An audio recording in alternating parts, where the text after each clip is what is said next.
Hello, Dan Brown and the Pogo Tribe. My name is Fry, and this is my older brother. Hi! What's up? Hi!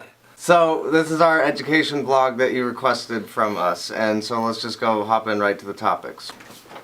Okay, so the first question that you asked us is, what is our anxieties about school? And I have to tell you from my personal experience that I'm friggin' terrified of school. It all depends about the attitude that you bring, but a lot of things can get pretty overwhelming. So just prepare yourself to not have as much time on your hands, because education will pay off in the long run. As far as social life, it depends on your major. If you're an engineering major, you're not having a social life. The next question was, what would we do differently if we knew what we knew now back then when we wished that we knew what we knew? Okay, now. That was confusing. But what I wish that I would have done in the earlier past of the future and the me, so I would not procrastinate at all. Yeah, procrastination sucks. It really does. It's a demon. Get rid of it. Ah! Like immediately. Yeah. All right, and the third question was, how messed up do you think student debt is? And it's pretty self-explanatory in itself. It is very bad. Yeah, well, there's a few ways of avoiding that. I would suggest to everyone looking for an undergraduate degree from a non-Ivy League school is start with 2 years of community college. Which is what I'm doing right now. And that's what I did. I actually, but you know, again, education is only good if it helps you. Right. I have like 45, 50 credits from a community college. And so then I bounced around with like a few different internships and stuff, which were very good.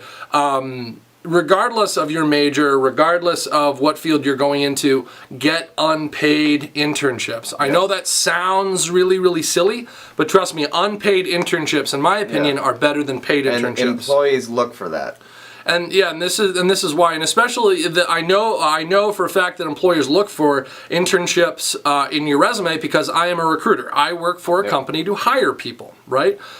So as far as internships, unpaid internships are best because your utility there is to learn, right?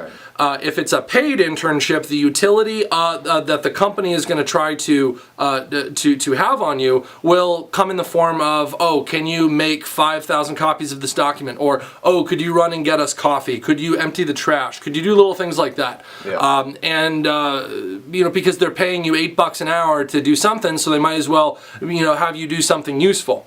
With unpaid internships, the incentive that you have by staying there is learning and gaining connections and skills and exposure to the business world. Right. That's awesome.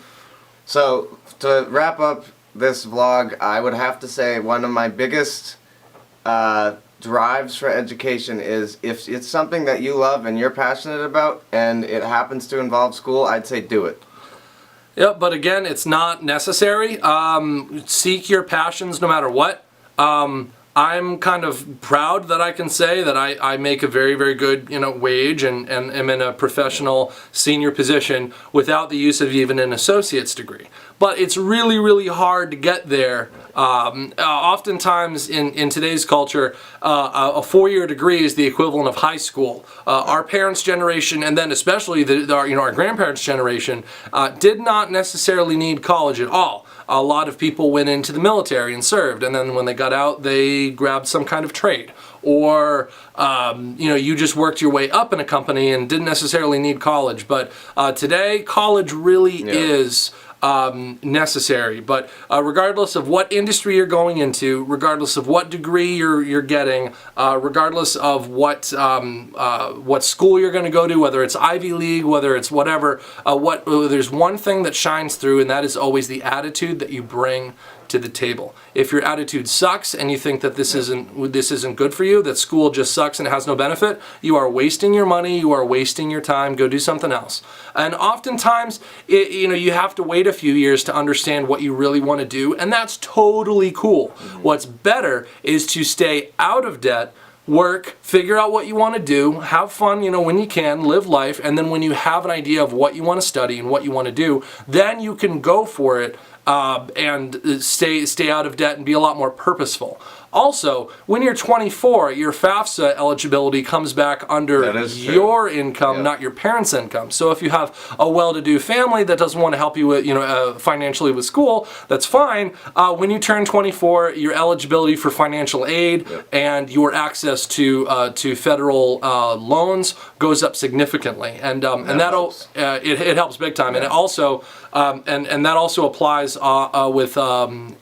Financial aid availability on the state level too. So if you live in, let's say, Massachusetts, that's usually very good to students as far as being generous with stolen money from taxpayers. Let's briefly talk about homeschooling, because we were homeschooled and we're perfectly normal people. We like to eat bone lamps. Homeschooling doesn't work for everybody, but it worked for us.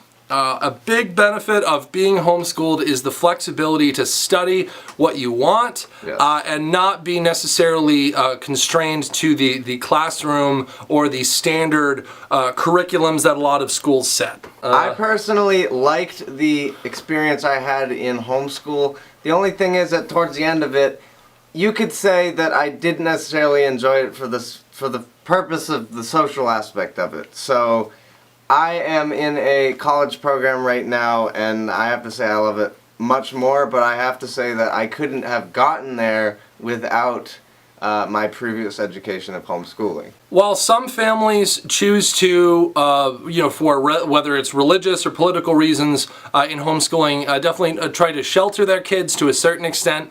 We didn't really experience that here. With our experience.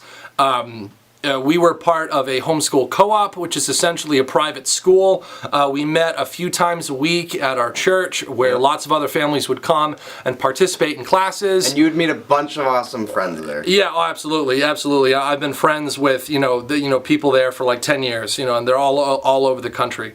It was a very large group. In fact, in my graduating class, there were 30 kids. Yeah. That's bigger than some schools in Nebraska. Mm-hmm. That's like basically the average private school, depending on the size of it, but yeah. Well, so it was fun. Again, it's not for everybody, but plenty of people learn in different ways, and I am a proponent of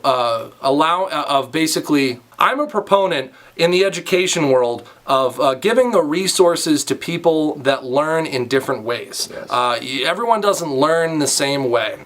For example, myself, I can't slave over a textbook and then just regurgitate the information back on a test. That's stupid. Yes. I'd much rather be hands-on and and gain new skills by experiencing things and doing things. Right, and for me personally, I am not one that's very good at reading. I am more an audible person, but that's just how I learn. So we will pose the question to any of your viewers, were you homeschooled? And if not, what's your opinion of homeschooling? And if you have any thoughts. We appreciate your time, and we wish you all the best. Yep, see you guys later. Goodbye. All right, goodbye.